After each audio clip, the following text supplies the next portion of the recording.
We're back, ladies and gentlemen. So, welcome to another episode of the West Coast Jazz Hour. This is episode 42, if I'm not mistaken. Wow, yeah. Yeah, we've done a bunch of them already.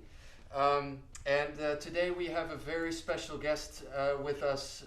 He's an LA legend. He has played with so many incredible musicians. He's played with Frank Sinatra, Terry Gibbs, Buddy DeFranco, Herman. He was just telling me a couple of stories that he also played with the Baja Marimba bands. His A&M Records, yeah, A&M. Yeah, that lasted about 7 years. Yeah. Yeah, that was great. And his claim to fame is actually that he plays on Everybody's Gone Surfin USA from the Beach Boys. So we would like to welcome drummer Frank DeVito with us this afternoon. Welcome, Frank. It's great. Thanks for asking me. Yeah, thank you. And of course, co-host Josh Nelson, as always. Live from Hollywood, California. Yeah. Just an honor to have you over here, and my pleasure. For so many episodes during the show, we were doing it remotely because of the pandemic. Right. But recently, we've been doing some in person, so it is a joy to have you in our home. And thanks for picking him up, Kevin. Yeah, of course. Yeah, no problem. Yeah. So, well, real pleasure. It's my pleasure. You two are such great musicians. Thanks, Frank. Wonderful. And you were saying earlier that we first met when you were 19 years old. That's right. We met playing with a good band. Yeah, it was the Tracy Wells Big Band, yeah. And it was at Alpine Village in Torrance. Yeah. And I forget who. Maybe it was my teacher, Cecilia Coleman, who recommended that I play with you guys. Yeah. So I brought my big old keyboard, and I met you, and I met the wonderful drummer Jack Sperling, and I met John Hatton and Ernie Nunez and Bill Journey, and probably Kim Richmond played with the band. Yeah, I was a lot of greats. Yeah. And so we've known each other for probably close to 25 years now. Who's the great trombone player? Rich Bullock did it a lot Rich too. was on it, yeah. And somebody else too. Playing lead trombone. Les Benedict. He might have done it. Yes, he was on the band too. There's one more guy whose wife was a trumpet player. Oh. Yeah. Uh-oh. I remember. You're stumping us already. We have to find out who she is. She was playing a fourth trumpet, and she was good. Oh, wow. Not that all girl musicians are not good. They're all good. Yeah. Well, you played with Terry Pollard, who was incredible. Oh, wow.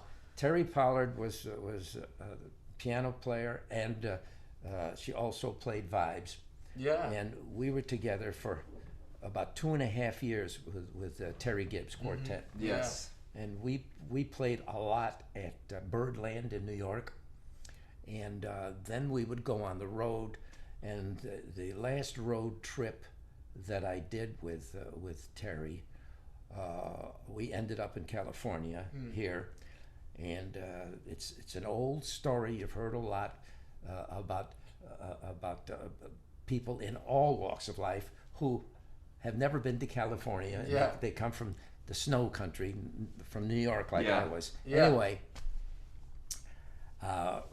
we played a couple of gigs. We played in San Francisco, and then there was a club, one of the many jazz clubs that were happening back then in the 50s. I played there, and then we were off for a couple of weeks, and we were supposed to go to Las Vegas. During that 2 weeks, I had already started to meet a lot of people in town. And I was in my early 20s, and I was having a great time, meeting a lot of the musicians and a lot of young girls my age, not that young, but that was fun. And just a whole different scene out here. Yeah. A whole different scene. So I went to Terry and I said, Terry, man, I'm not gonna go back east. They were gonna go to Vegas and then Chicago again and head back. And I said, I had no responsibilities, whatever, at that time. So I said, I want to stay in L.A. Made some connections, and I think I can get some work and whatever. And he said, and he wasn't too happy with it because I had been with him for over 2 years, and we were having a lot of fun with Terry. Terry is not only a great player, but he was a wonderful band leader. He had personality, and he would talk and say funny things and clown around, and people loved him. And there was so many. Again, repeat myself. There were so many jazz clubs back then. The great clubs. What's the one in Chicago? Showcase? No, I know the Showcase. We didn't play there before. The Green Mill? There's another one, There's another one. I'll think of it. Different place, Yeah, you're going to be hearing that a lot. Me, I'll think of it later. So, but no, Terry, worked that 2 years with Terry was a lot of fun. Oh, an interesting thing happened. Terry had worked with Harry James years before. So when we got to town, working at a nice little club behind the hotel, that street, the Coconut Grove, where the Coconut Grove is. What's that hotel? Ambassador? The Ambassador. Yeah. On the next street. Yep. Great little upscale, beautiful little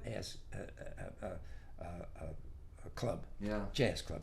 So one night, Terry comes in and he said, "Hey, I think Harry's going to come in tonight." I called him, and I had never met any. I'd met band leaders, but never met any movie stars. Really per se. Yeah. So anyway, we're on the gig, and we're playing a tune, and I see the door open, so I can see the door from where I was, and I see this couple come in, and I recognize Betty Grable. And Harry James. And Betty was, she was huge at that time. So it was really exciting. And they sat down, and we played a couple of tunes. And on the break, they invited us. So I got to sit next to Betty Grable, and she was a sweetheart. Oh wow. She was lovely. Hollywood legend. Yeah, very nice gal. Wow. And Harry was great. He was drinking some vodka, having a good time. And that was a lot of fun. That was a big thrill for me. Absolutely. That's the first big movie star that I had met. Yeah. Now originally you're from Utica, New York? I was born in Utica, New York. Yeah. And I ended up at about the age of 18 in New York City, and I moved in with another vibraphone player. Teddy Cohen is his real name, but then he changed his name to Teddy Charles, and became very well known. Oh. I met him on the road.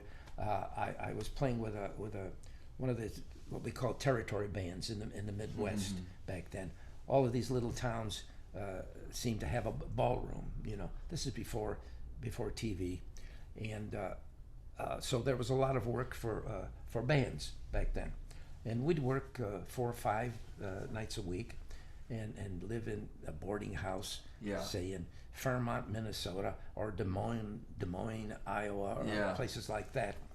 And on one of these bands, one of the trips, that's where I met Teddy, the vibraphone player, and we became friends. We were friends for years until he passed away a few years ago. And he said, "Come to New York." He said, where do you live? I said, Utica, New York. He says, "What's in Utica, New York?" I said, "Well, there's a lot of Italian people there, and some good musicians upstate New York." Yeah. Right now I can think of some good musicians, drummers, Steve Gadd, Mel Lewis, He's from Joe LaBarbera. LaBarbera, Oh yeah. Rochester. Yeah, right. That's right. Right, Upstate. that area though, yes. Yeah, upstate. Absolutely. Something in the water. Yeah. Something in the water. And great to Chuck Mangione. Oh yeah, and Gap, his brother, right? They're all from that area. Yeah. Finger Lakes. So right. So beautiful. I saw. So when the band broke up on the Midwest, he went to New York, and I went up to Utica. I hadn't been to New York yet. So anyway, to make it short, after a few weeks, I get a phone call. He had my phone number, and he called me, and he said, "What are you doing up there? Are you playing?" I said, "Yeah, a little bit. I'm playing with." There were some good jazz players. Yeah. One tenor sax player. His name was J.R. Montrose. Mm. Do you know who he is? Yep. He Yeah. ended up doing some stuff with Miles, recording with Miles. J.R. There's another Montrose, Oh. Yeah. but they're not related. No, Jack. Jack. Yeah. Not Jack. Right. I knew Jack. Right. This is J.R. Jr. Yeah, and unfortunately he died young. Oh. Yeah, he had a problem, and but he got to play with people like Miles coming out of Yeah. New York. Oh my So goodness. we kind of grew up together in Utica. Wow. So anyway, Teddy called me and he said, "Come on down to New York." He said, "You can stay with me." I said, "Well, I can't." He lived in a hotel, Yeah. in a little hotel, and at that time in this hotel, it was called the Radio Center Hotel, 200 West 50th Street, between 6th Avenue and 6th and Broadway, 6th and 7th. Okay. Yeah, right. Yeah. First it's 6th, and then it's Broadway, then 7th. Right. Right. 250 West, 50th Street. Yeah. 200 West 50th Street. Mm-hmm. And living in that hotel at the time were musicians. Mm. Red Rodney, trumpet player. Sure. Jerry Mulligan. Oof. People like that. Yeah. And piano player George Wallington. You know Oh, who he yeah. was? Yes. George was there. Yeah. Wow. and Fantastic. so we played all the time. We played because all musicians in the hotel. Yeah. Well, there was one old lady who lived on our floor, and she wasn't a big fan of jazz because she would take a hammer Oh. and come. Because when I showed up, Oh I my looked at the gosh. door, and the door had all of these dents in it. And I said, "What's going on?" Well, and he told me the lady would come over and bang. If we were blowing away, jamming there, Yeah. she'd come and Wow. take a hand, bang on the door. But that was those were good days. Those were great, I bet. fun yeah, days. Absolutely. Yeah. And it was the beginnings of 52nd Street was still there. It was still doing its Yeah. thing. Yeah. And I got to eventually play with Kay Winding on yes. 52nd Oh, Street. yeah. Everybody calls him Kai, but It's K. but he's originally he's not Dutch. He's I think he was a Scandinavian. That's a Scandinavian name. Yeah. Kai. Yeah. But we always called him Kay. Great guy. Yeah. Played there with him. Wow. And then later on at Birdland, I subbed with Lenny Tristano. Oh, played my with gosh. Lenny. Goodness. And it Great. got to Wow. yeah, and Oh wow. I started to get going in New York Yeah. at that time, And then you came west in the 50s. yeah, right. I was working at a club in New York. I had a steady job at a club, and got a call from somebody recommended me to Terry Gibbs. So that's Terry said, "Well, listen, I'm doing an off night at Birdland on Monday. Monday nights were off nights." And the band that was playing there during the week would be off on the Monday. Yeah. So they bring in anybody, And so Terry was working one night. So he said, come and do the gig, and we'll see how it goes, see if it, So did the gig, and he liked my playing, and I liked working with him. He's a great guy. Yes. And he had this girl playing piano. Terry. Terry was Oof. wonderful. Terry was wonderful. She sure was. And she could play the vibes too. Well, you introduced me to Terry Pollard because you gave me the 78 or Right. the 45, and you said, I don't have a way of playing this, so I transferred it for you. It was it was the first record I ever transferred. Because Frank gave it to me. I'm like, who the heck is this piano player? Yeah. She never really became that well known. She played a lot with Terry Gibbs. Yeah. And Terry said that she retired to raise her family and didn't really. Yeah, she stayed in Detroit. Yeah, she just her stayed in home, Detroit, right. She didn't want to travel after a while, and then she was ill, and she ended up in New York City in a convalescent situation, I see. in a home, and that's where I had her address, and I gave it to you, and you wrote her a letter. Yes. That's right. And she got back to Terry. Did she get back to you on it? No. Well, she was really moved by it. Yeah, you said some nice things. I did. I was so impressed. It meant a lot to her. Yeah. Yeah. Well, as a young man, my father and mother always taught me if I enjoy someone's work, write them a letter. Let them know. Let them know. Yeah. I remember I wrote the author Michael Crichton, who wrote Jurassic Park and everything. Wow. He wrote me back. He was in the early 90s before he was really big. And I go, look, Dad, he wrote me back. Yeah. It was before he was too big time probably to do it, but it was a very short note. And but the same thing. You know, great. you like Terry Paul, you should write her a letter. Yeah. That's right. And she, like I said, she was moved by it, and she. Oh, that was nice. Wonderful to hear. Yeah, she was great. Well, then with Terry Gibbs, that's how we went on the road. Starting in New York, and then there was a great club in Atlantic City, New Jersey, called the Little Brown Jug. Oh. And it was a swinging joint. And we started at 10. We worked like 10 to 3, some crazy hours like that. It was a swinging joint. Wee small hours. Yeah, it was a swinging joint. That was fun. We used to work there. And then we worked our way west, which eventually led us to California. Great clubs in Pittsburgh and just all over the country back then. Yeah, it was wonderful. Yeah. Jazz fans are very loyal. Yeah. Jazz fans. Unfortunately, there never have been a lot of them. When pop music, the pop music, the rock and everything came on the scene, they had immediately, it seems, that they developed such a huge fan base. Right. Yeah.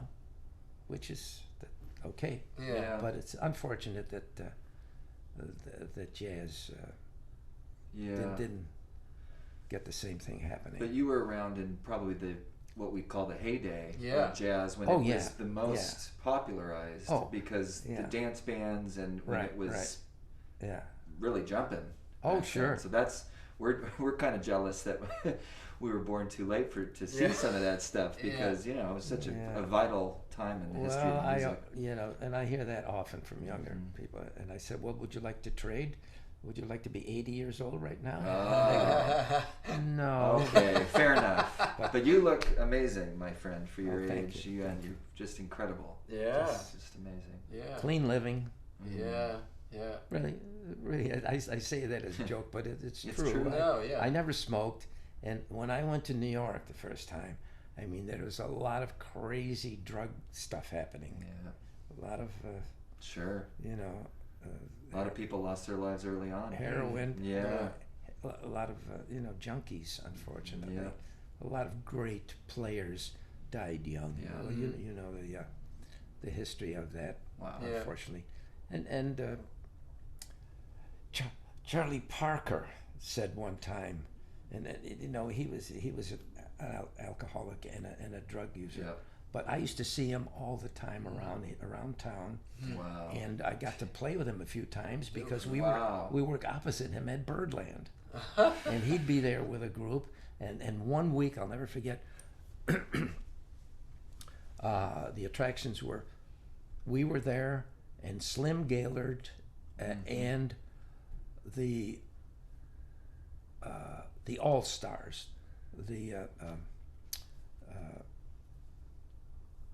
it was just they just billed him as the Birdland All-Stars. Yeah. Birdland All-Stars. Charlie Parker, Dizzy Gillespie, Bud Powell, Curly Russell.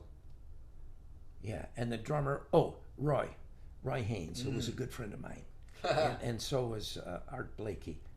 They were wonderful guys.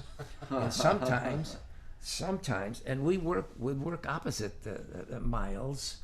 What do they call it? The big band with the tuba and Birth of the Cool Band. Birth of the Cool Band played one week. Oh my gosh. Played one week, and I got to play a set with them because wow. Roy would have a couple of record dates going, and this one day he said, "Frank, look, tomorrow night I don't think I'm going to be here in time. So you want to cover for me and play with Miles? And I said, yeah. I said, yes, I would love to, but knowing his Miles could be a little strange, you know. Yeah. I said, did you run this by Miles? And he said, oh yeah, don't worry about it. Yeah, don't worry about it. You'll be fine. So, but it turned out okay. Because I knew those charts because, you know. Oh my gosh. What's that one? Boop, boop, beep, boop, boop, boop, Move. Yeah. Move. Oh. Pretty good for a drummer. I'm not a singer. Yeah, look not at a you. singer. My wife used to say, you're the only Italian I know that can't sing. I said, well, for your information, I recorded 2 tunes on A&M when I was with the Baja Marimba Band singing. Oh. And she said, "You call that singing?" We did a cover on Winchester Cathedral. Oh. So I sang. Oh wow. I sang on it. Well, Julius, the leader, you know, he was a sweetheart, and he would let us write tunes and put them on the new albums. So and we were ASCAP, so we would get the credit for the songs. Yeah. He made sure that happened all the time. Wow. Yeah, he was great. Fantastic. And he said, we're going to do, on one of the dates, he said, they want us to do a cover on Winchester Cathedral. And you sing it. And I said, Julius, I'm not really a singer. He said, I'll write you out a check now for $1,000. So we're going to finish the job over there. You want to do it? I said, yeah. You know, why not? Get paid and sing for singing, which I can't do. No, yeah, but that was a lot of fun. Yeah, if you're just joining us, everyone, this is our guest today on the West Coast Jazz Hour, Frank DeVito. And we're just learning about his incredible career. And everyone, he just told us he played with Miles Davis. And that's pretty cool. Yeah. And Bird. And Bird, Charlie Parker. And Dizzy. Dizzy was a beautiful Frank. man. Dizzy was great. Yes. And so was Bird. Yeah. You know, we all know Bird's problems, but whenever you saw him, he was always together. Right. You know, neat, and never, you know, he drank a lot. He had problems, but it certainly never showed in his playing. No. And it didn't, and his demeanor, is that the correct word? Sure. Yeah. No, he spoke very eloquently too. This has been written a lot about Charlie Parker. Yeah. But he was a wonderful guy. Wow. Nice man. Always, he never fluffed anybody off. You know, and people idolized him. Yeah. You know, and rightly so. Sure. Rightly so. Oh, a giant. Wow. Giant in the music. Oh yeah. Is there something you want to show? I mean, we talked about Terry Pollard, so maybe start with a track from the Terry Pollard record. Yeah. Okay. So we have some music prepared for all of you, and this is Frank playing with Terry Pollard and Ralph Pena is playing bass. Great Ralph Pena. And Don Fagerquist is on trumpet. That's right. And I'm forgetting Howard Roberts on guitar. Yeah. So it's the cream of the crop of the LA jazz scene back in the day. And which tune are we going to play from that record? Which did you have a preference, Frank, for songs? Do you remember this? I mean, this. Yeah. I kind of like this first one. I don't even know how to say it. Fedja. F-E-D-J. That's a song she wrote. Yeah. Maybe we can play that. Yeah. Yeah, play that. That's yeah. Okay. Sure. Here we go.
I haven't heard that in years. 55? That's pretty good, you know. Yeah. I was 20 in my early 20s. Yeah. Wow. Well. Nice. Was that recorded in LA? Yes. It was. Yeah. Yeah. Yes, yes. Because those guys were all They were all here. LA, yeah. Yeah. I forget the studio. Yeah. We have to look into it. Yeah. Yeah. You can dig it up sometimes online. Yeah. Uh-huh. Wonderful. You guys sounded like a great band. Did that band work a lot? Did you guys that band was around town? Or? put together. That particular band was put together just for the album. Oh, just I for see. her. Yeah, the record company said,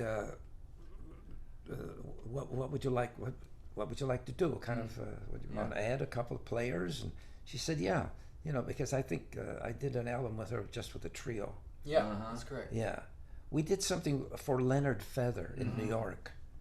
Yeah, I forget what that was. It was a long time ago, but I think that was just a trio. Yeah. And was it, did Feather have his own label or something? I forget. Maybe he just produced it. Yeah. He was there, but Wow. yeah. And she said, "Well, I'd like to have a trumpet player and guitar," and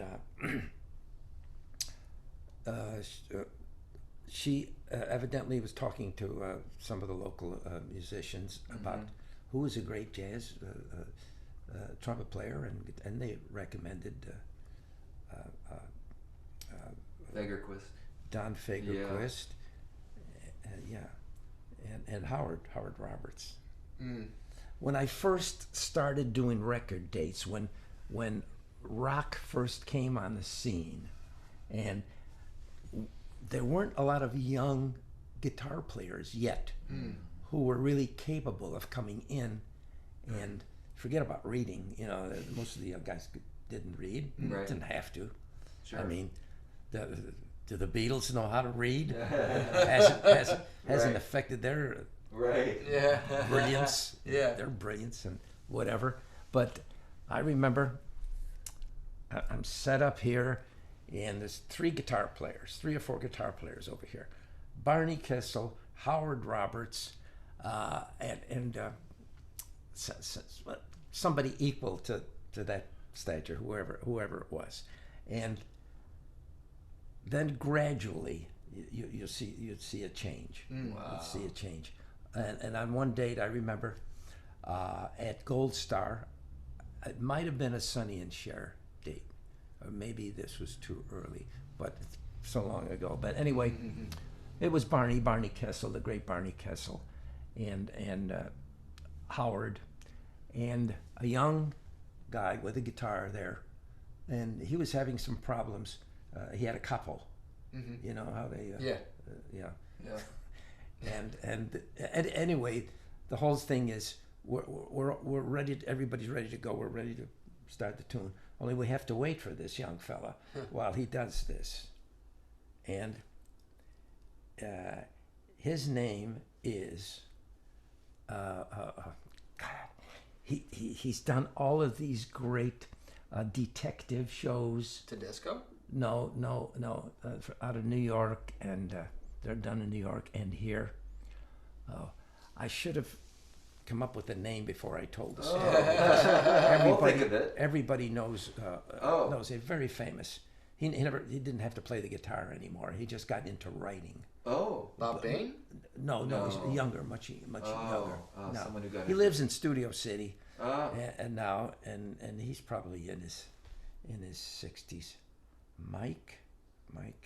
I'll think of it in a minute. He's more known as a detective novelist now. No, not novelist. A writer, music writer. Oh, music writer. Yeah. But he did not write the music. He would have somebody like you, somebody who could play great and write for him. I see. Yeah, and he would hum or whatever. Yeah. I guess pretty much like Irving Berlin did. Right. I see. He didn't read music Right, or I'll think of whatever, who or it he is. could poke out the, wrote 7,000 great songs, but I think, what's his name? I'll have to think of people it. out there now saying, And now if anyone knows who Frank is talking about, please chime in. Peter Falk? No, he's an actor. Yeah. Right. No, this guy is. Nan Phillip Mace says hi. She's watching. Oh, okay. Yeah. Oh, yeah. Nan. Yeah. Yeah. Hi, Nan. If I look over here. Over there, yeah. That's where. That's where otherwise, she'll see you. You can't see her, unfortunately. Yeah. Otherwise, this is we are in profile. We're in profile. Aren't we? Yeah. Oh, okay. To be able to get all of us in the shot. Yeah. Okay. We're a rinky-dink studio around No, here. we're doing great. And in Elson Studios. Yeah. I'm enjoying myself. Oh, good. That's good. Because man. I love to talk about those days. Yeah. You remember so much. Well, I was in the right. So much. I was in the right place at the right time. Yeah, you were. And the talent to boot. Yeah. Well, I grew up with playing with some pretty good. When I was 18, 19, one of my first gigs was with Buddy DeFranco. Yeah. Oh. Yeah. Well, we should play something from that, because you worked a lot with Buddy. I worked through the years. Yeah, I did a lot of stuff with him. And were you introduced to Buddy by Terry? Because they played a lot together. Yeah, that much later. Oh, no, okay. I was living in a hotel in New York, the Radio Center Hotel. Mm-hmm. My roommate was Teddy Cohen? Teddy Cohen, Mm-hmm. at the time.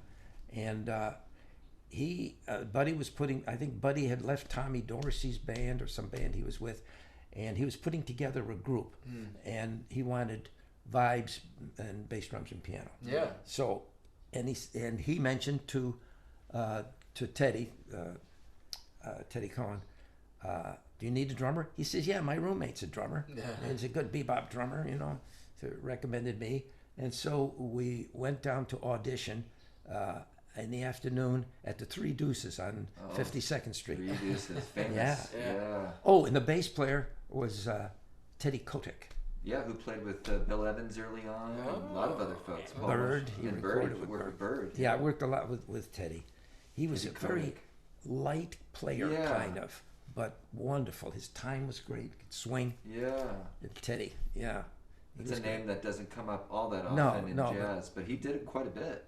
He did a lot of stuff. Yeah, with he played with the best. Yeah. Yeah, and he was on bass with Buddy's first group. Okay. Yeah. Were you talking about that guitar player? Was it George Benson that you were talking about? For the detective series that you? No. He wasn't a great guitar player. This young fella at the time. I think he'll agree. Sitting next to Barney Kessel and Howard Roberts, and Buddy, he was talented, and he got into doing writing for those shows. Oh. Right. okay. Gotcha. NYPD Blue, whatever. Mike Post? Yes. Oh, we Mike. got it. I said Mike. You said Mike. Yes. I was thinking Mike. I'm like, I think he's Mike, got the half name. great. Yeah. Oh, Mike Post, one of the most Wonderful famous guy. TV film writers. Yeah, and I music did some writers stuff ever. with him later, and he was very loyal. Very successful cat. Oh yeah, Yeah. nice guy. Oh, yeah. And I remember he was tuning up. I had one of his greatest hits on vinyl of the Mike Post themes from TV shows. Oh. Yeah, He yeah, wrote he- like a bazillion of them. He did very well in the business. Him and Snuffy B. Walden, they did a lot of stuff. Ah. Yeah, and did you know who Snuff Garrett was? Mm-mm. Snuff Garrett was. He worked a lot on the Sonny and Cher dates, and who's the crazy guy who shot the girl? Phil. Phil Spector. Yeah, I worked on some of those dates. Oh, really? Yeah. Wow. The Wall of Sound. Oh, wow. Yeah. And he would be. What's the record label? There were a bunch of guys who worked with Elvis off and on, and they were seems to me that they were from Texas or down south, whatever. And somehow I got into that group. I was doing some dates, and I think it's because Hal or Earl recommended me, and that was a lot of fun. Different situation. Music, yeah. I was into. Yeah, that was a lot. Oh, who's the guitar player? Burton, James Burton. James Another Burton. name, yeah. Elvis, he played a lot with Elvis. Wow. And I should think of these names first before I think of the situation. We're helping. Oh, you're good. Yeah. I need help. It's obvious. Between the three of us. Glenn Campbell. Yeah. Oh. I was on a lot of record dates with Glenn Campbell. Wow. And he'd be sitting there with the guitar and playing great, but he didn't read anything. Yeah. But he was with the good old boys. I didn't know Glenn Campbell was a singer.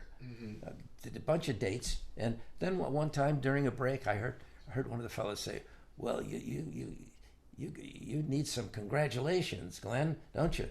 You know. I said, "What's going on?" He said, "Well, he just signed with Capitol," and but didn't say singer. Yeah. I figured, well, he's playing something, whatever he's gonna do. They like, but they said, no, Glenn can sing. He's a singer, and I said, okay. And the rest is history. Yeah. Glenn, another nice guy, and he was on a lot of record dates, just playing guitar in those days, and then he played with went out with the Beach Boys for a while, didn't he? Later on. I think so. Yeah, he did, and then he got. Wow. Then he got his show and became a big star. Oh, yeah. Rightly so too. Yes. Talented, nice guy. Very talented. His daughter and my daughter went to school together. Oh. Yeah, in Studio City. I forget what grade. Yeah. Early grades. Yeah, I went up to his house one time. He lived up in the hills there. Uh-huh. Yeah, terrific guy. Yeah. We should show something from the Buddy DeFranco Live date? live date. So this is we didn't know about this recording, but Frank has a pretty long history with Buddy DeFranco, and this band exists out of, besides Frank and Buddy, it's Pete Jolly, Victor Feltman, Herbie Mann on flute and bass clarinet, and a young Scott LaFaro on bass. Yeah. And Barney Kessel. Barney Kessel. And Pete Pete Jolly. Yeah. So they couldn't get anybody good. Yeah. What a band. So we're going to show this track, Blues for Space Travelers. And this is written by Barney Kessel, actually. Yeah. From the 1957 album Live Date. Live Date, yeah. Nice cover too. It's Isn't it a great cover? nice Yeah. cover with a girl. Yeah. There we go. Here we go.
Wonderful.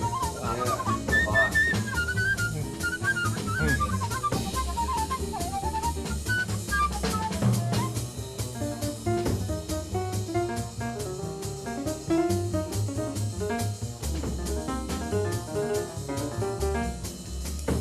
It's a real peppy tempo.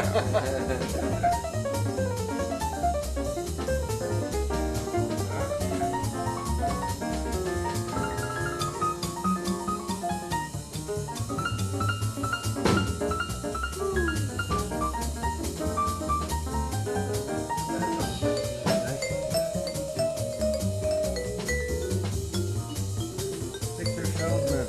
Oh, wow.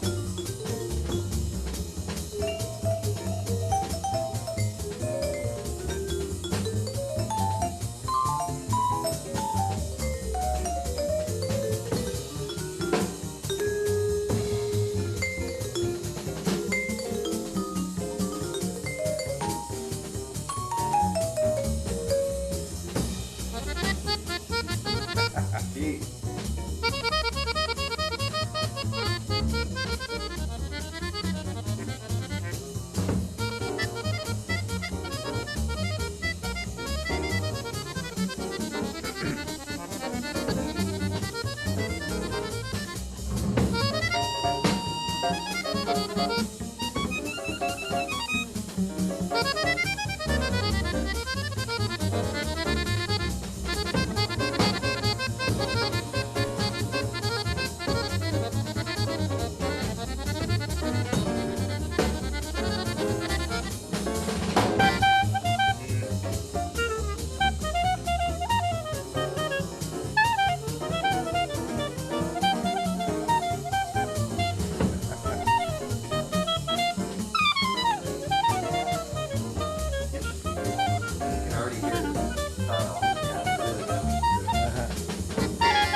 So another cool. Another that I hadn't heard in years and years.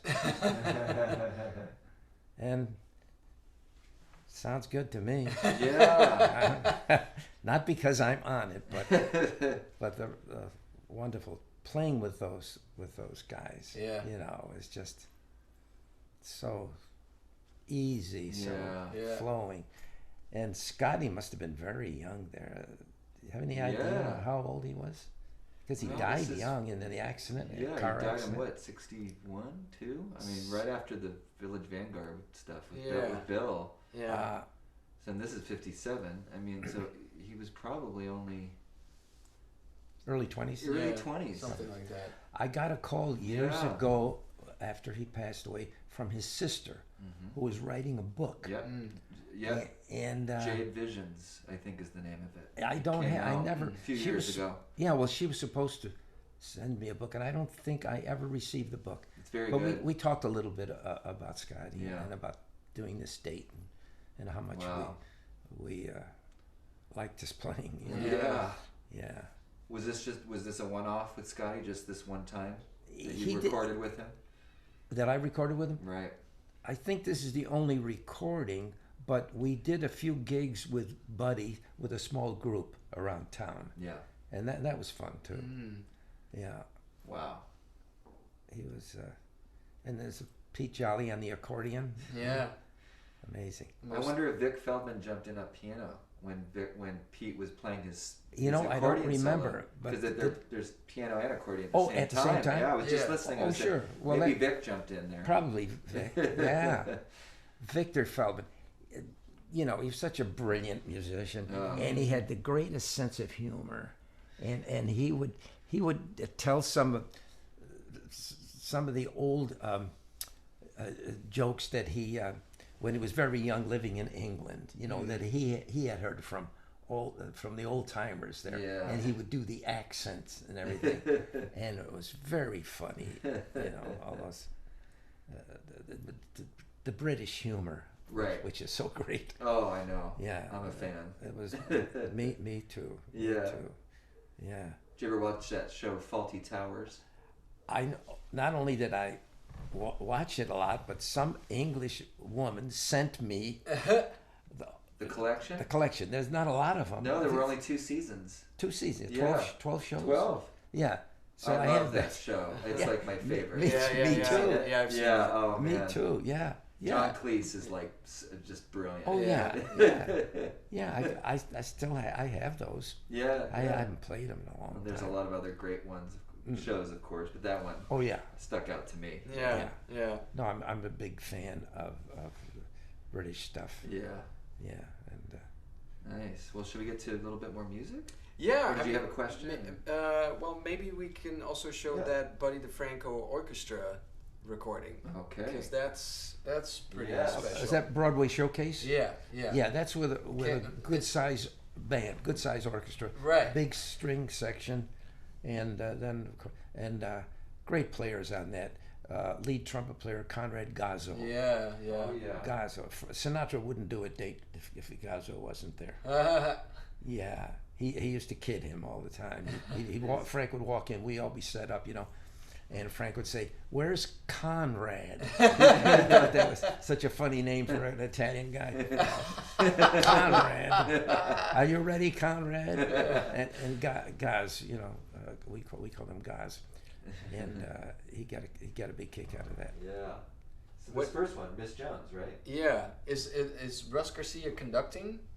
Yes. Was he conducting? Wow. Yes. Yeah, Russ was conducting. Yeah. Great Russ. And same year as the Buddy DeFranco. It says 57. Oh, okay. Yeah. That was a good year. It was a very good year. Yeah, it was. Well, we have another record to show with Sinatra. That's 57. That's also 57. That's the You live. were busy. 57 was a live good year for you. Yes, Wow. Yes, that was live. That was Okay, so this is Have You Met Miss Jones? Yeah, this was. Well, all of his stuff was fun to play. Yeah. Russ, great writer. Yeah. And we had a wonderful string section, Yeah. and that Frank would use all the time. Too. I guess the same contractor, I think, that contracted the band for Russ, contracted most of the musicians for Frank. Yeah. Yeah, because when we were setting up and everything, I saw. It looks like a Sinatra date with all these great players. Yeah. Yeah, French horn, Vince DeRosa. Yeah. Frank insisted on Vince DeRosa being there. Yeah. Wonderful. Yeah. Wow. Yeah, he had a few guys that he wanted to Oh, have. sure. Yeah. Okay. Well, here we go. Our special guest, Frank DeVito, with the Buddy DeFranco Orchestra. Yeah. Under the direction of Russ Garcia. And the title is Broadway Showcase of the album. Yeah. Thank you. Yeah. Okay. Keeping us honest. Yeah.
play with brushes? Yeah.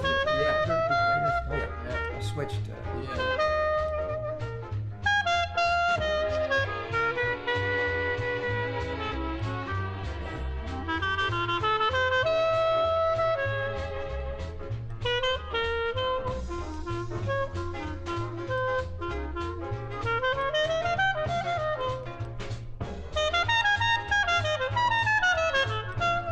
Is that a key change? Yeah. Oh. It's the third key change. Wow. Yeah, keep moving. Yeah. Yeah.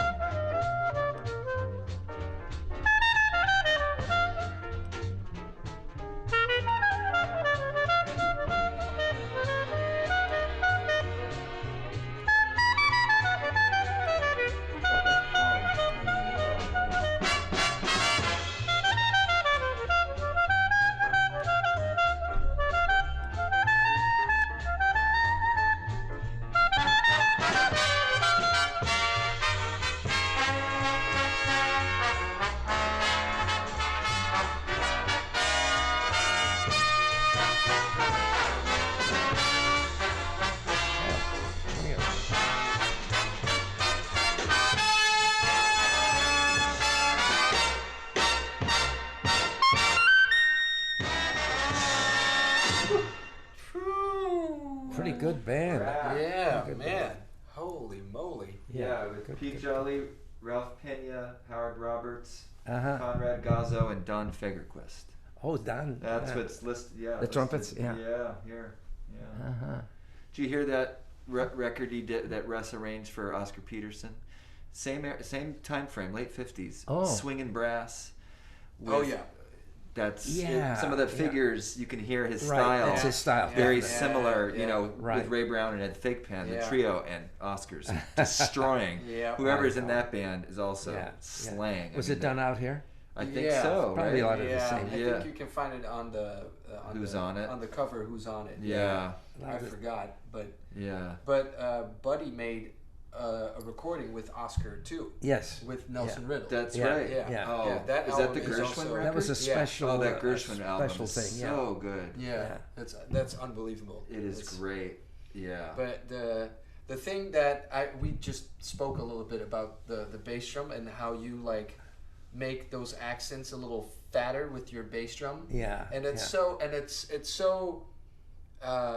in my opinion it's like so unique, because if I would hear any other drummer, they would probably play with the snare or something like that. Yeah, even on the Sinatra records, the great Alvin Stoller Yeah. and Irving too. Yeah. Irv Kalodner. They pretty much kept the 4/4 with Yeah. with the kick drum. Yeah. They didn't get busy. As a rule, when you're playing drums behind Frank Sinatra, you don't get busy. You Yeah. don't play a lot of stuff. Yeah. And when I first got the gig with Frank, which is an interesting story, very interesting. Yeah. Yeah. I would listen to the records, listen to Alvin and Irv. Irv was second call, and Alvin was first call all the time, and rightly so. You know. I said, well, yeah, I don't want to try to play exactly like Alvin, but I tried to that framework. I tried to stay in there, not get too busy. Yeah. One time we were doing a date at Capitol downstairs there with Frank, and the tune we were doing was Witchcraft. Yeah. And okay, we ran it down once or twice. Then we're listening to a playback, and I'm standing a few feet away from Frank, and in front of these big speakers back then. And when we get to the part, well, he sings the first half, whatever how it goes, do da da da da da. You know the tune. Yeah. Yeah. Forgive me if I don't sing that melody. No, you did. Cy Coleman, sorry, Cy. Sorry, Cy. Those fingers in her hair. In Yeah, her yeah. hair. And then the band plays. Ba da dee da do da. Nothing. Boo da da da da da. Empty.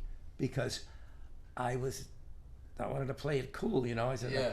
ordinarily I would do. So when we got, we're listening to the playback. Next time we're standing there, and when we get to that part, Frank looks at me and he does this with, you know, he does, like he didn't say anything, but he went, play in there, do something. Yeah. So I did.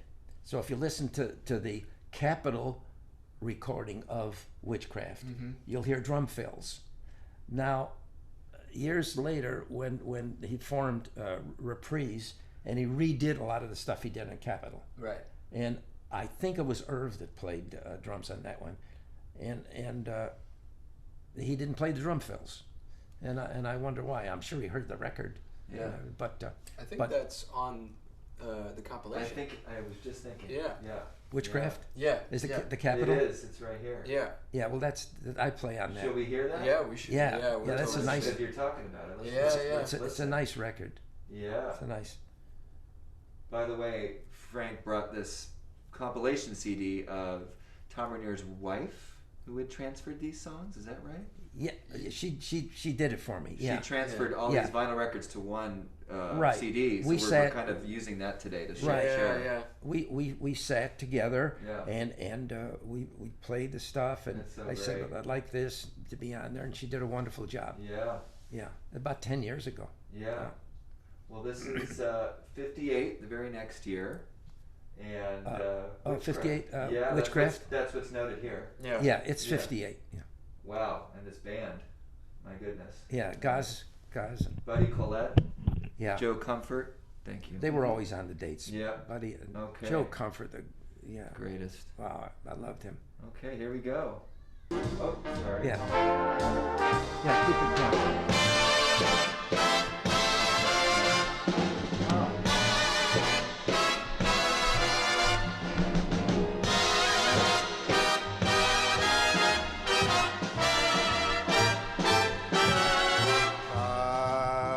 It's witchcraft, that crazy witchcraft. Yeah, I see Oh, what we it's were just doing a sample there. of it. Yeah. Just, Oh. yeah, on some of them we did that. Yeah, and I'm sorry. We Oh, did. that's okay. I think they were worried about Oh. a problem. About copyright? Yeah. Oh. I yeah. think. Well, But on it's some only of 'em- 34 seconds. I want to hear it again. Yeah. Yeah. And I want to study my DeVito Yeah, fills, play man. it. The first one is eighth note triplets, and Yeah. the second one is it quarter note triplets? I forget.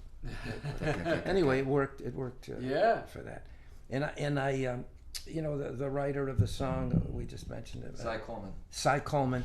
Cy Coleman came when I was living down. My late wife and I were living down in Newport. Cy came into town and did a concert at the big concert hall down there. And after the concert, I went around backstage, and I never met him, but through somebody else, I said I'd like to meet Cy. And incidentally, very nice guy. And I said, we enjoyed the concert very much. Bing ba boom. I said I played drums on Frank Sinatra's on your song, Witchcraft. And he said, "Oh, nice drum part on that song." Ah. Yeah, he said like it was written. Yeah. He said, "Nice drum part on that song," and I He was right. it made my day. Oh, I'm Yeah, sure. yeah. He was great. You said that the way how you got the gig with Sinatra is an interesting story. Here's how it happened. Okay. Yeah. We're staying. I was staying at the Elaine Apartments Hotel on Vine Street, and this was in 1957, and there were a lot of different musicians and actors living there because the rent was low, and that's when I decided to stay in California. Okay, and I got a gig with a saxophone player, Georgie Auld. Oh yeah. Oh, yeah. Georgie Auld, for those who Sure. are not familiar with him, was one of the top guys, big band jazz players. Yeah. And we had this gig 6 nights a week on Hollywood and Western, called the name of it was, across the street was Jazz City, was a jazz club. Played Miles, played a lot of, I worked there a few times. And okay, so how did this all come about? I finished the gig. It lasted for 6 months, Georgie Auld and Georgie Auld Quartet. Every Wednesday night was Jitterbug night, contest, Jitterbug. So that tells you a little before Elvis, right? And it was gig. It was good. The pianist was Bruce McDonald. Bruce was a fine player, and he had played with a lot of the big bands. Yeah. And the bass player's name, now I remember these names from way back. Half of the time I can't remember where I was yesterday, but his name was Sarmento. His last name was Sarmento. He wasn't an American. He originally, Greece or something. Anyway, a fine bass player.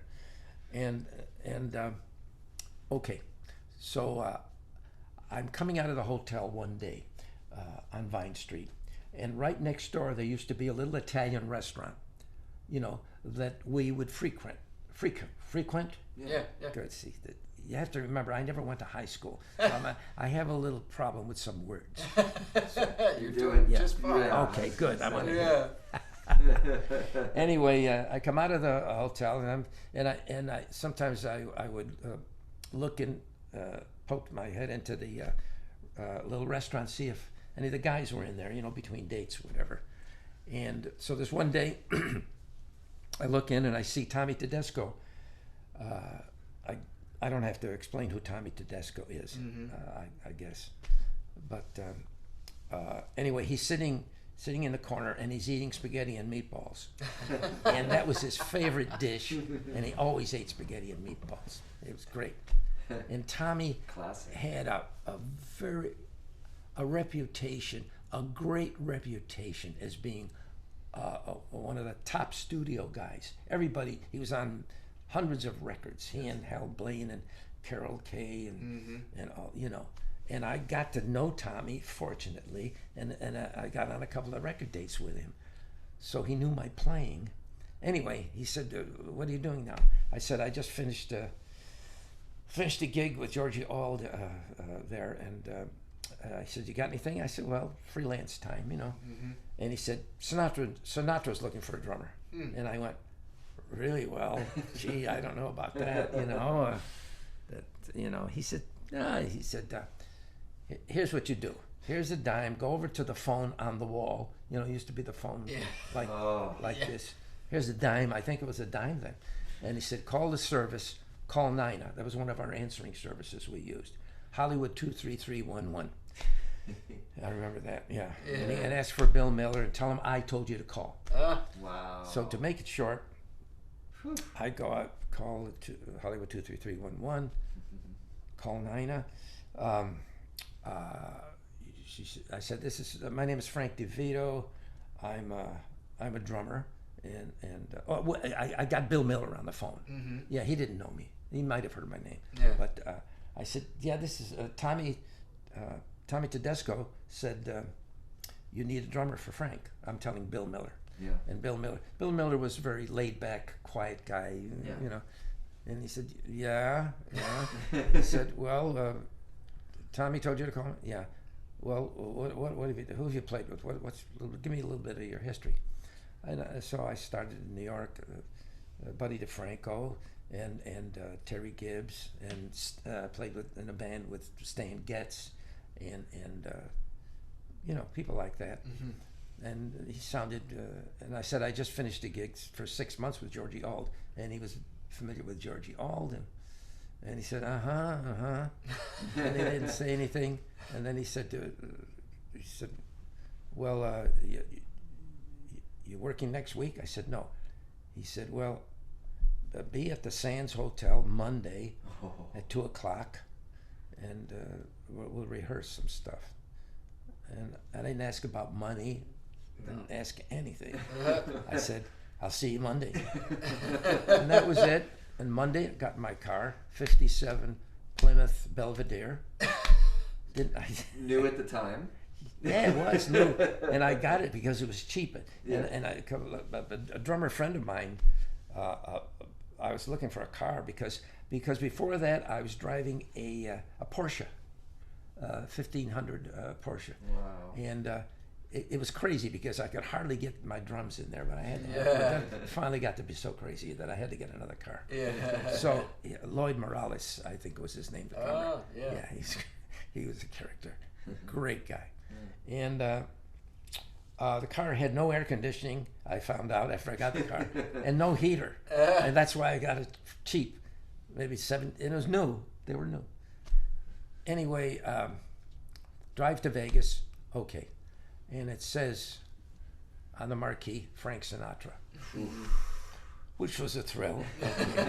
And incidentally, the next time I came back for the next gig with Frank, it said Frank. Just Frank. And then the other acts, opening act and whatever, it said Frank. Third time driving in, all it said was 2 words. He's here. Is that great? Yeah. Is that great? So I show up the first time and park the car in front of the Sands Hotel, and I get the guy to help me with my drums, and I said, "Where is the band rehearsing?" And he said, "It's upstairs. There's a room upstairs there." So go up there, and I meet Bill. I hadn't met him before. And I see it's mostly strings. So they're not really rehearsing the whole band, they're just running through the strings. So, and Frank was nowhere near, he wasn't there. Yeah. So I start playing, and all he said to me was, a little softer. That was it. Because the strings were playing, and I was playing with the brushes, the sticks, and whatever. So, but it worked out okay. He seemed pretty cool. He said, then we played for a while, and then we broke, and he said, show is at 8 o'clock, and we get there early, whatever. Do you have a tux? I said, yes, I have a tux. Okay, see you then. See you tonight. And I show up at night, and made sure all my drums were straight and everything. And Frank comes walking in, and he didn't know me. He knew there was going to be a drummer. So he just looked, and I just looked at him. Hi, and he says, "Hey kid, how you doing?" And it wasn't like, a formal meeting, formal. But he was cool. He was great. Seemed to be in a good mood, and that was fine.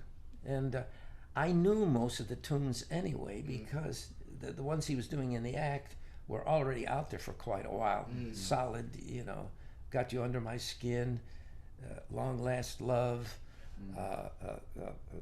Foggy Day. I knew all of the classics. So I didn't have to look at the charts too much, which was great. And we had a ball. He fine, never said anything. We just talked a little bit, but he never said anything about playing or whatever. Right. Wow. The only thing he said one time was when they put back in, I Get a Kick Out of You, put it back in the act.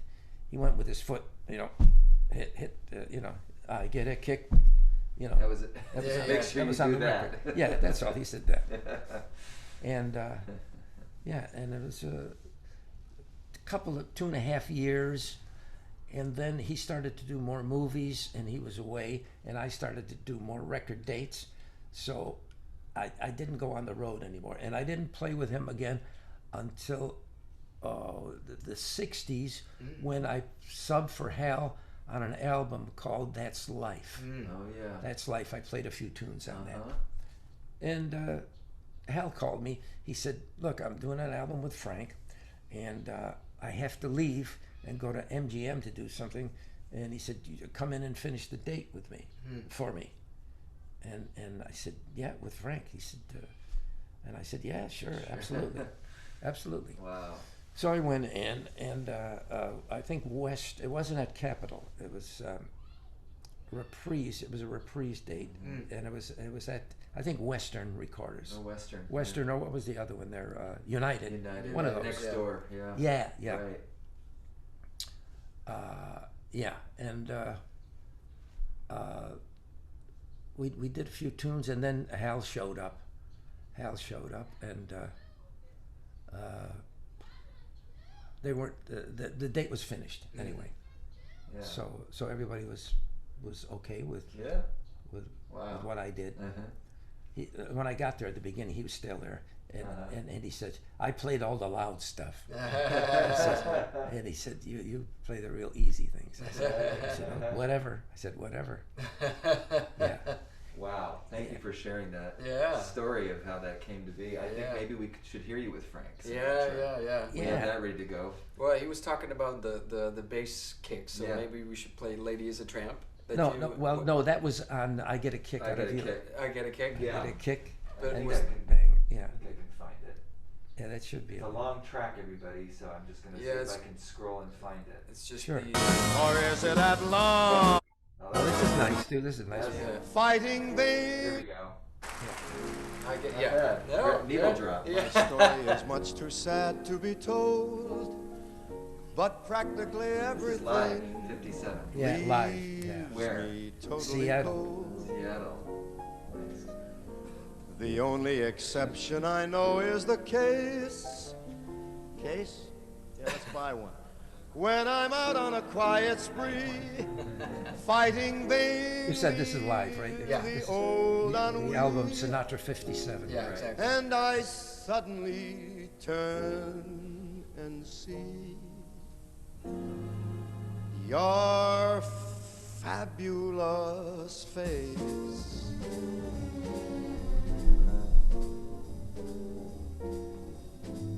I get no kick from champagne.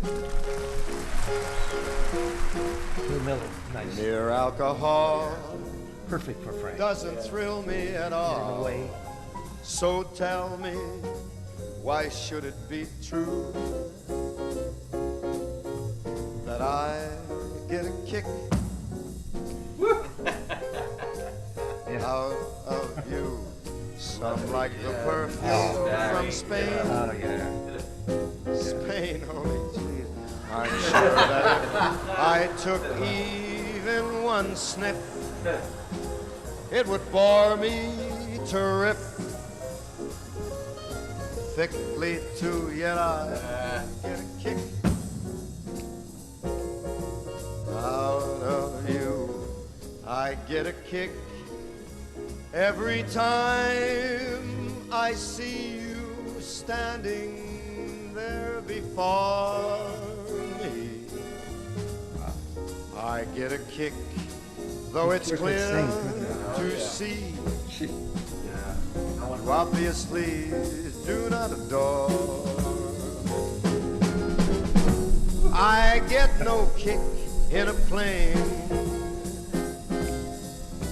flying too high with some chick in the sky is my idea of nothing to do, yet I get a kick. You give me a boot, I get a kick out of you.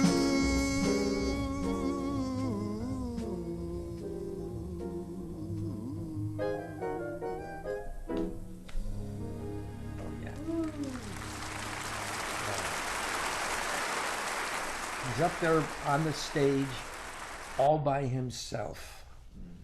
And you could hear a pin drop. The place is packed. Mm-hmm. Yeah. And there were a lot of folding chairs even in there. Now, an interesting thing is we did that in 57, and Wally Hyder was with us for the 3 days. We did a weekend. Portland, Seattle, and Tacoma. And he recorded every night. But they chose this one. This was, I don't know if Frank okayed it or whatever, but they chose this one. But it didn't come out for quite a while because there was a problem with extraneous noises happening, maybe with the chairs or something. Right. The people were quiet. But so it sat there someplace. And at some point, this is the story, and I think it's correct. Tina, his daughter Tina, came across it, and she heard it. I said, play. She said, somebody play this, and she said, this is marvelous, but that noise. And they said, no, we can get rid of that now. We're already, with all the equipment, can do anything. Technology. Yeah. So and it wasn't that much to take out, I understand. you know, and she said, Dad sounds so good on this, and it'd be crime not to share it with the and world. he was still alive at this time, you know, naturally. Yeah. Because this I don't know, came out, was it in the 70s or 80s? Oh, quite a few years later. Yeah. Wow. Maybe it says that someplace. Yeah. But it was great. It was wonderful. He had the band. We had Joe Comfort with us, and I think the lead trumpet player his name was Shorty Chirac. Oh yeah. Shorty was on a lot. Yeah. I worked with Shorty. with Betty Hutton. Oh. I worked quite a bit with Betty Hutton too in those days when Frank wasn't doing something, and I'd go to Vegas with Betty, and she was wonderful. She was great. She had so much energy. Yeah. She was terrific. She liked to have the drums near her because she drank a little brandy to help her in the show, and maybe took a pill or two at the time. But she's a great performer, and she was a sweetheart, lovely. Yeah, and Beautiful. yeah, we had a great time. Wow. I used to break so many sticks with her, and the reason for that is some drummer that worked with her before, she liked to exaggerate everything, you know. If you ever look at her old pictures, she was really, bouncing all over the joint, and she liked the drummer to catch everything. So she wasn't satisfied at one point with the sound of the snare drum. The drummer was hitting it in the middle of the drum. All you drummers, you know, in the middle of the drum. 5x14 Ludwig Superphonic snare drum. Little inside stuff. Yeah. Well, I know what kind of snare drum that is. Anyway, she said, no, it should be a loud crack, you know. And so he says, this. So he puts this stick, lays the stick down on the rim and in the middle of the drum. Yeah. And you know you're gonna break them. Yeah.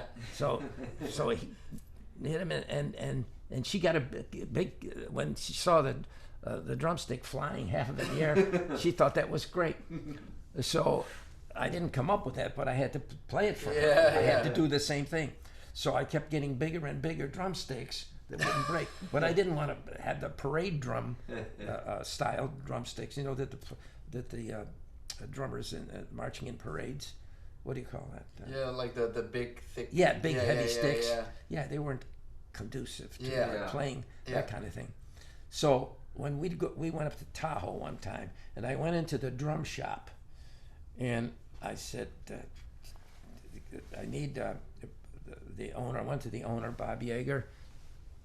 Bob Yeager? Yeah, Bob Yeager was there back then. The guy from on Vine Pro Street. Drum. Yeah. Yeah, Vine Street, Pro Drum. Yeah. Cool. That's Stan and Jerry's stepfather. Right. So, so I think 5A drumsticks. I asked him if he had 5A drumsticks because they were a step bigger than what I was using. Yeah. And he said, "Yeah, how many do you want?" He put 3 or 4 pair on there on the desk. I said, "No, how many do you have?" And he said, "Wow, you're gonna use them." He said, there was a big bundle in where they keep all the drumsticks. Yeah. And he put them all there. I said, "I'll take all of those." I'll take all of those. And went up to Tahoe, and we started. And the first night, bang, cracked one drumstick.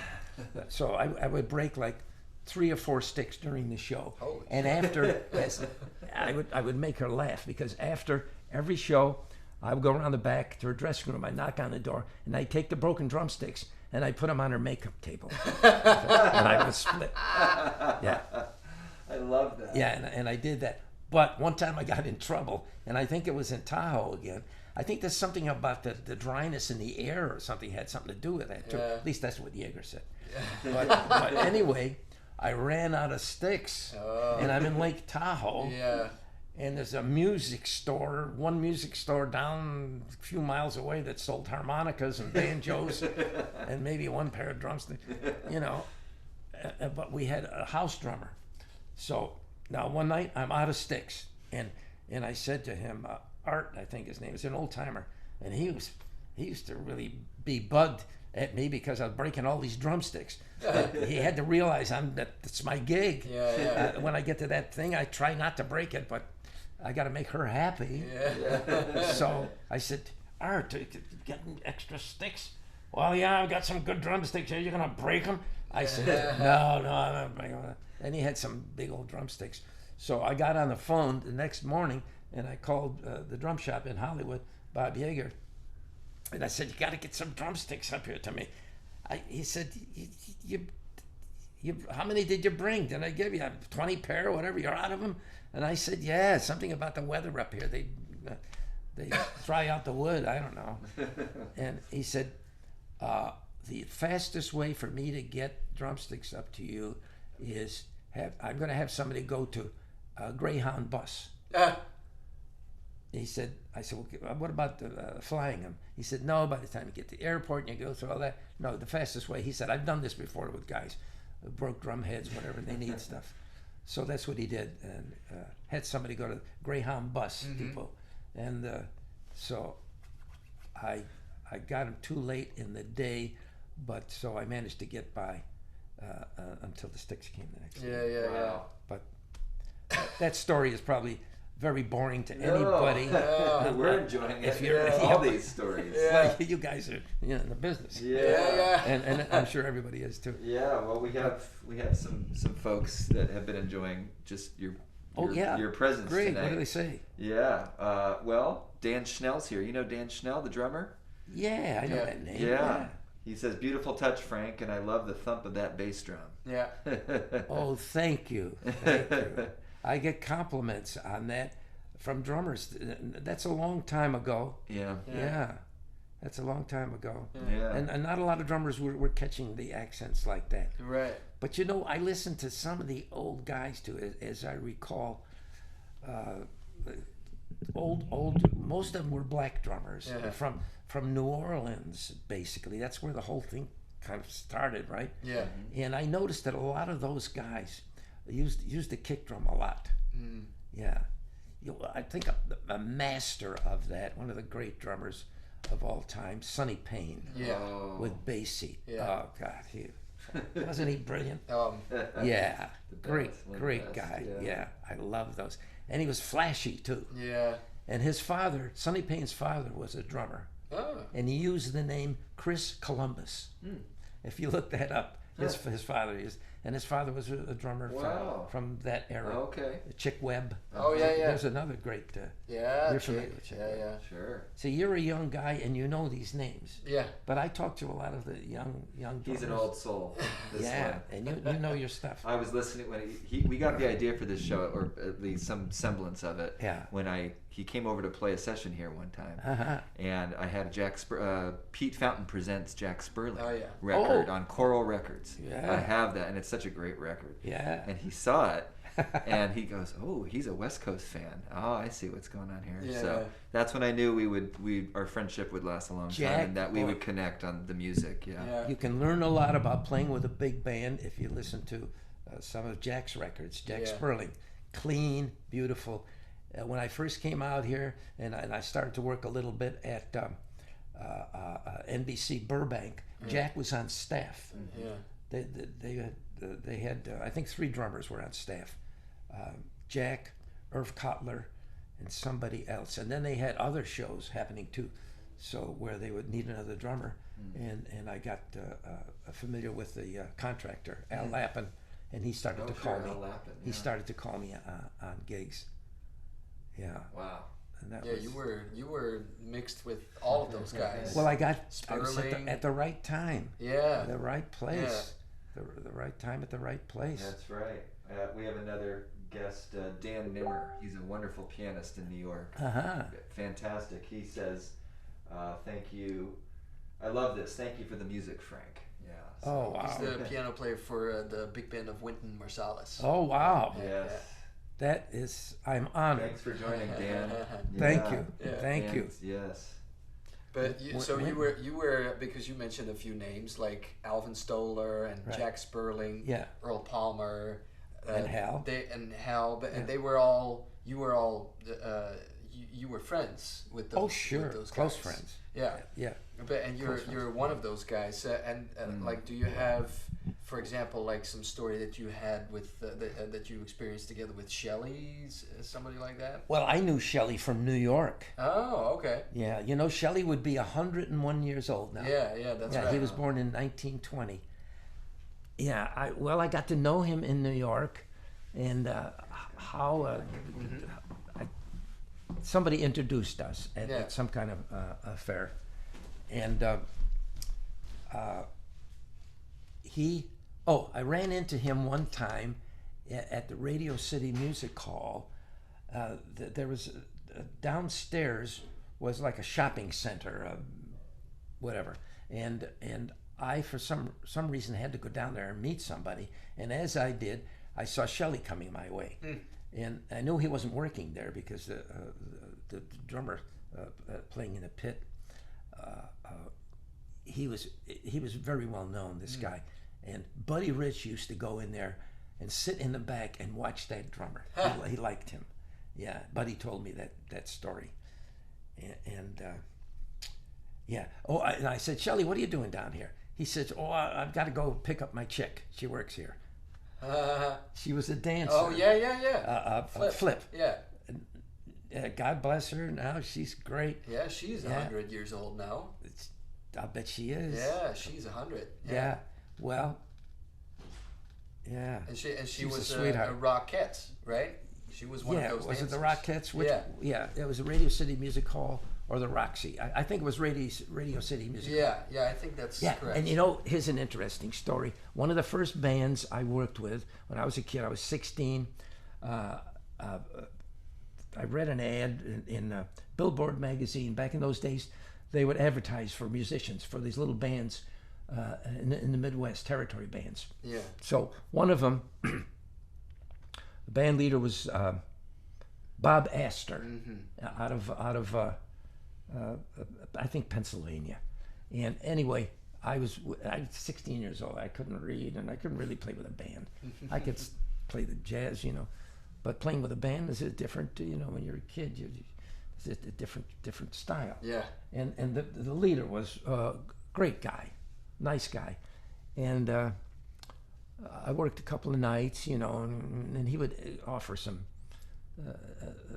help, give me some advice on what to do. Yeah. When you do this, don't do that.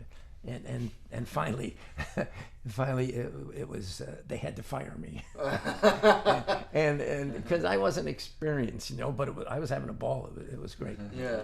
So he said, "Look, Frankie, you go back." I was still living in Utica at 16. He said, "Go back to Utica and get some experience playing with a band, playing with some bands, and then in a few months, give me a call. Let's see what's going on." Nicest guy. Okay, I found out later that Shelley Mann was with Bob Astor before me. And I ran into Flip one time at the Vibe Summit, I think. And I said, when I found out, Flip, that I followed Shelley with the Bob Astor band years ago. And I said, but unfortunately, I got fired. And she said, so did Shelley, which surprised the hell out of me. Yeah. And as many times as I was with Shelley, I never remembered to bring that up. Yeah. And I used to see him. And one time I was working with Stan Kenton for several months when Stan was living out here. He was doing a lot of gigs in his territory. So having a ball. I love Kenton's band, and he's the nicest guy. And we had a gig for a week or two at Shelley's Manhole. The whole band, Stan Kenton's band. Oh, snap! Wow. Yeah, and that was fun. All the musicians would come in. That was a great club. Yeah. Right in the center of Hollywood. Yeah. Just I think it was 5 gone. minutes from here. Cahuenga. Yeah, you don't remember Cahuenga it. and Selma. Really? Do you remember it? Was it still going? No, I was. That was gone before you. Yeah. But yeah. we know where it was. Yeah. They have like a plaque that says like. They do. Yeah. Well, It's on they the should. sidewalk, yeah. They Yeah, should. commemorated it. Yeah. That's right. Yeah, and Shelley was coming into the, he'd be doing dates in the daytime and everything, And when I was there with Stan, and because that's where he became really famous with Stan Kenton. Yeah. And I'm playing it, and I'd look at him, I'd say, "Come on, play." I said, "Come on, you know these tunes." I wanted to hear him play with the band, you know? But he never would. He said, "I'm busy. I'm selling booze here. I'm busy." Shelley was great. He had a great sense of humor. And tell you another Shelley story. Please. There was a great drummer who died young, Nick Ceroli. Oh, yeah. Absolutely. Now listen to his stuff. Oh, man. I love Ceroli stuff. Nick. Anyway, my wife and I went to the club there, not Shelley's, but the club in the valley. Dante's. We were in Dante's, and Nick was playing with a group, and I don't remember who they were, but it was a great group. Yeah. Yeah, guys played. Do you remember Marty Harris? Do you know who he was? Sure, I met Marty. I heard him play many times. I worked with him quite a bit. He was great. He could swing. He was a wonderful musician. Great player. Absolutely. I think he was there that night. Okay. Anyway, it's him and Marty and forget the bass player or whatever, and horn player. So they're playing, and Shelley's there as a customer. He's sitting with some other guys near us, and my wife and I are sitting at the end of the bar. We're close. So Nick's got a cigarette in his mouth. He's playing, and he's got a cigarette in his mouth, and he's got a couple of beers down there, and he's playing, and he's drinking, playing with it. That takes a lot of coordination. Yeah. And so John Guerin used to do that when I was on the band with him. He would have the beers down there, and if he could smoke in the club, he probably still would have. Oh, yeah. He would do that and reach down. And keep where did you going. work with Johnny? With Mike Barone's big band. Oh, yeah. A few venues. There's another great drummer. Yeah. Oh, I know We him. love John Guerin. Oh, I yes. felt lucky to. He get took my some place time. with Buddy DeFranco. Oh. Yeah, when Buddy went on the road, Buddy worked a gig down in San Diego, where Guerin came from, right? Anyway, So sorry to they're interrupt. playing they're playing a ballad, I think it was "You Don't Know What Love Is." Yeah. Great song. Oh yeah. No. You have And incredible the memory. smoke, Right? he's smoking and playing, and he's a little happy. He's happy. He's a little stoned, Nick. And he reached down, and it's real quiet at some point. Shelley gets up, goes over to the mic, and takes the thing off, and he goes right by Nick, and he says, "Smoking, drinking, never thinking of tomorrow." Nah, you know the song? Yeah. You recognize the melody when I sing it? Yeah. And it broke the place up. Yeah. Nick was a great drummer. Yeah. Sometimes we'd be in Vegas together, and we'd stay at the same motel. Yeah. There, a lot of the guys stayed at a particular motel, and we would hang out. He would be with some girl singer, and I think with Bob Goulet, Robert Goulet, and those were fun days. Yeah. We would hang out. Wow. Yeah, especially if Buddy was in town. Whenever Frank would work at the Sands, he would tell the booker, put Rich's band in not the big band. This is before Buddy had his big bands permanently. Oh. Put his group in the lounge.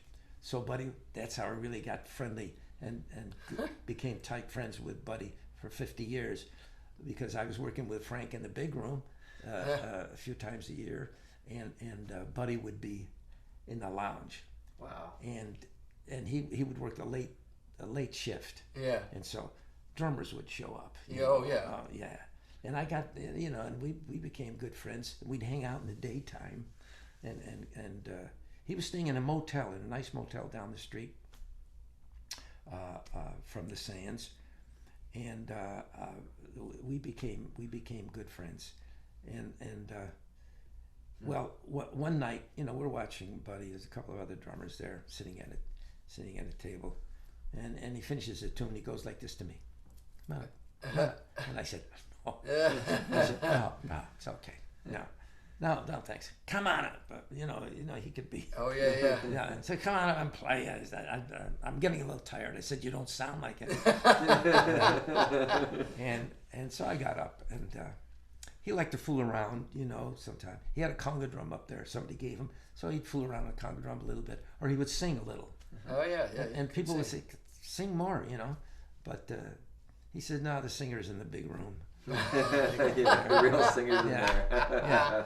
But anyway, we got the first time I sat in, he would get bored, sometime, and he'd maybe get a little tired, but he never sounded tired.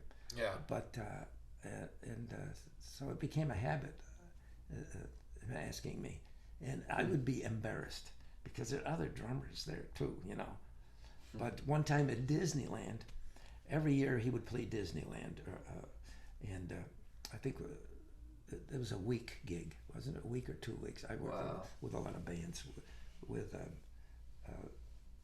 Tex Beneke, a lot of bands, and he would play there every year. So we would go, and I would call friends of mine. One was a drummer with Anita O'Day, John Poole? John Poole. Did you know John Poole? No, I know of him, but yeah. He was together with Anita, I believe. Yeah, they were together. Yeah. And she was lovely. Yeah. She was very nice too, and he was a great guy. So I would call him, and he'd like to drink a little, So I said, Johnny, Buddy's in town. He said, yeah, I know. I said, I'll drive. And, okay, so we would drive. Wow. And we'd go. And we'd sit on the side there at Carnation Plaza. Yeah. And that was where all the big bands were. Yeah. Oh yeah. I got to play there as a young guy. Right before I met you, actually. Yeah. The all-state, all-southern jazz band. All stars. You audition for this, and we got to play at Disneyland. And of course, I was so excited to get to do it. Yeah. And now it's like, I think that era is gone. That Carnation's no longer there. It's gone, yeah. Yeah, but all those bands, Les Brown and Tex Beneke, Benny Goodman, they all came through there. Yeah. It's just quite a scene. I worked there quite a bit. Yeah. The transition happened when old Walt died. 66. Yeah, he died, and then because he liked the old bands, and he liked that the elderly people were coming there and having a ball, dancing. They weren't going on the rides, right? And they were having such a good time. But when he passed away, the stopped. new regime that came in, and what do we need all these old people out there? Who are these bands? They never heard the bands. Whatever. That makes sense. There was a transition then. Yeah. Too bad. Too bad. Because some of the big bands were still going. Yeah. Yeah. And I played there a lot with Tex, and I subbed for Jack one time with Les. I worked a lot with Les Brown. That was a good band. Yeah. That's because Jack was so busy at NBC. He was on staff. Right. Yeah. Wow. But all those guys, when I came to town, they're the guys who were established, top guys. They were all very nice. Yeah. Hal was a sweetheart. He helped me a lot. Right. And Earl Palmer, I would be working in one studio, and I knew that Earl was in another studio.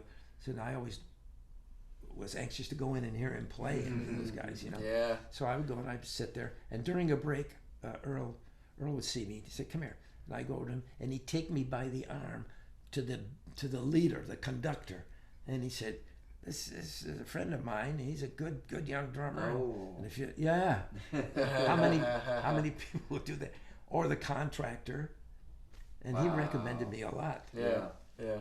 Incredible. I think he recommended me on the gig I did in Vegas for a week with Woody Herman. I think. The drummer called him, and I can't remember his name. Speedy Jones. Oh, it was Speedy Jones. Speedy Jones was doing a number. Yeah. He was with Woody's band, and he got a call to go with Basie. And they said, "Well, you got to get here right away." So he didn't know anything about 2 weeks' notice or a week's notice.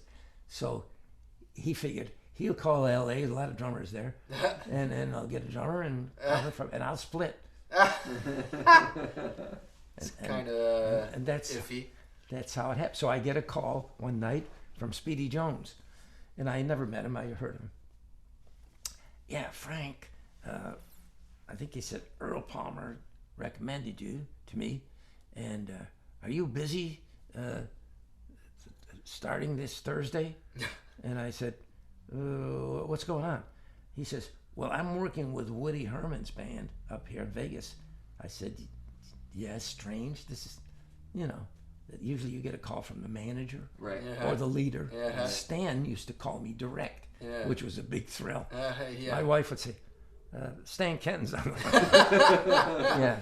Or Mel Torme. They would call. Just call you direct? Well, Yeah. Frank wouldn't do that. You know, he's No, yeah. too busy. Yeah.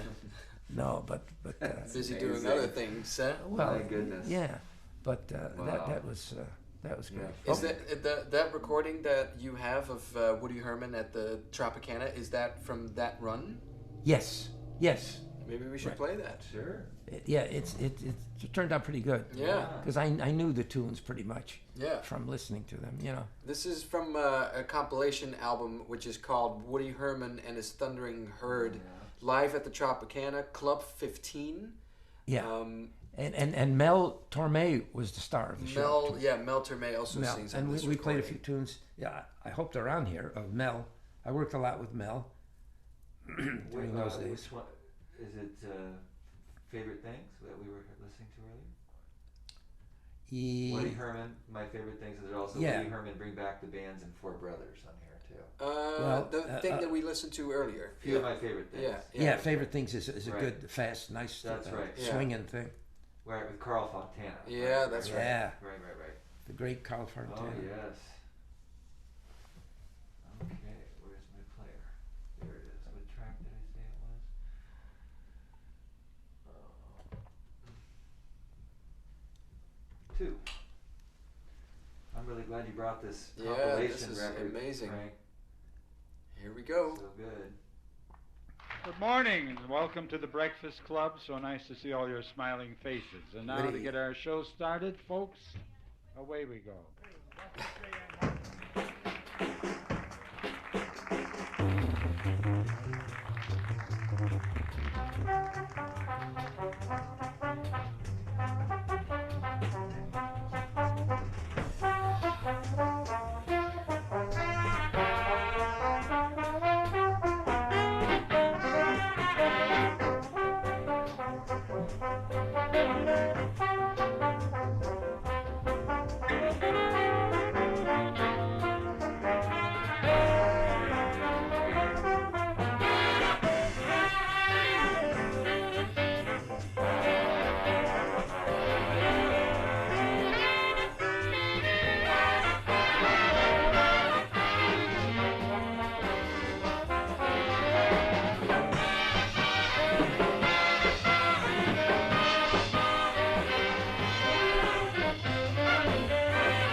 big band, I get two.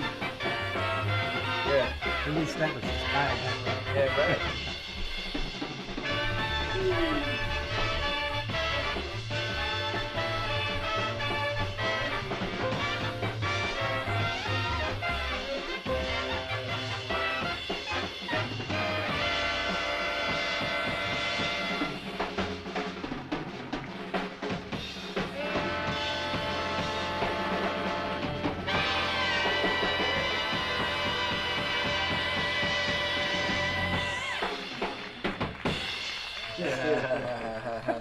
Little kick after it. Yeah. Yeah. Well, I felt like playing. Yeah.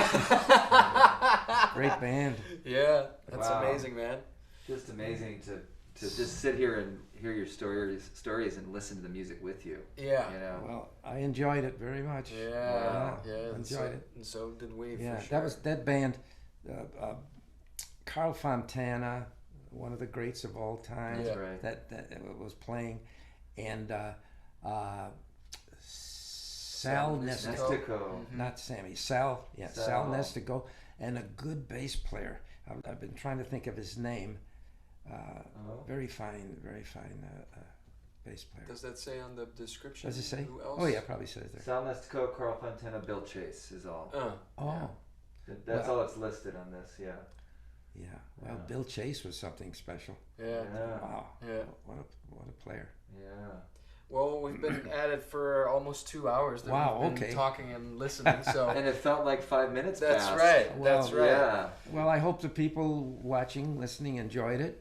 I Because, believe so, because we've had a few people chime in and Yeah. they all said that Well, it was super awesome. Oh, good. Yeah. Yes. Yeah. Because getting to listen to the music together with you and hearing the stories from you as the source is just that's a really incredible experience to hear all of that stuff Well, that you've done. like I said before, I enjoy talking about those days. Yeah. You know. And we love We listening. love listening. Oh, great. And it's important to share it. Yeah. It's an oral history that we've been trying to, Yeah. preserve and, Yeah. and keep the stories coming. You know, Well, these I are- like to talk to the younger players about those days, and who I was who drummers were my favorite drummers, at that time, and I have to say, I mean, they were great drummers. Look at the way playing the art of playing the drums has come from the early days, with the guy sitting back there with tempo blocks, and now we have Vinny Caluto, Dave Weckel, and you're in that category, man. And they're just the art of playing Right. the drums and the approach and how musical it has become. And no, I enjoyed every minute of it, Oh, good. and I'd like to do it all over again. Yeah, unfortunately, bring back the bands. Yeah. Yeah. I say yes to that. Yes. Bring back the bands. Yeah. Disneyland, bring back the bands. Yeah. I have a big box, a cardboard box with charts, with big band charts there. In the 80s, I used to rehearse a band at the Musicians Union on Vine Street. Oh, wow. Yeah, for a period of time. And that was a lot of fun. Yeah. And a lot of good players. That's where I got to rehearse with the big bands when I started playing big Yeah. Mike Yeah. Barone's big band. Oh, yeah. That's where I Yeah. met Johnny Guerin. Yeah. Oh, Yeah. boy. Garen. Yeah. And he encouraged me. We've talked about him a lot on the show. Yeah. 'Cause I felt really lucky to get to meet him. Yeah. I was Yes. like early 20s. I didn't know Yeah. anything, and he was sound good, kid. Keep Yeah, swinging. he was something. Yeah. He was great. He was a colorful guy. too. Yeah. Yeah. I remember getting last-minute calls from the service. Are you busy right now? Can you come down to United? And I said to myself, this is probably a Garen no-show. I said, I'll be right there. They go down a list Right. of Yeah. drummers, if he couldn't make it. And I remember one time, Pat Williams was the conductor. Oh. And I started. We got into one of the tunes, and the doors open, and Johnny Guerin comes in with a girl on each arm, with 2 chicks, and he's flying. He's happy, you know. Wow. And I said, "Hey, John." He said, "No, stay." I said, "No, this is your gig, you know," because he wanted to just party a little bit and have a big orchestra. Yeah. You know. But no, he was fun. Yeah, sure was. It was great. Nan Mace suggests that, was it Jim Hewart on bass? Is that Nan? Hi, Nan. Yeah. Oh yeah. Was Yeah, we used to have. Jim Hewart, bass player on the record with Woody Herman? No, it wasn't. No, Yeah. no. If That's too long ago. Too long. Yeah. oh yeah, Nan. How are you, hon? Oh, you're great. Is she on right now? Yeah. She just suggested it was Jim. Yeah. Yeah, she is a lovely person. Yeah, she's watched a lot of our shows. Yeah. Oh yeah, Happy to she's have you great. on, Nan. Yeah. Yeah. We really miss Freddie, Nan. Freddie. Oh yes. Well, I think. But anyway, this has been great. Thank for you, me. Frank. Thanks for inviting me. Yeah, Thank you so thank you, much. Frank. Okay. Yeah, this has been All right, so guys. amazing to hear all those stories. Wow. So we would like to thank Frank DeVito for coming out and sharing all of these stories. We'll be back on October 5th with our tribute to Jack Sheldon with Tom Kubis, Wayne Bergeron, and Tierney Sutton. Wow. And then on October 7th, we'll have our West Coast Jazz Hour quintet show at Vitello's with Ricky Woodard, Mike Catone, Chuck Berghofer, and Melissa Morgan as our special featured vocalist. So tune in for those shows, and we'll see everybody next time. Thanks, everyone. Thank you, Frank. My pleasure. Okay. My pleasure.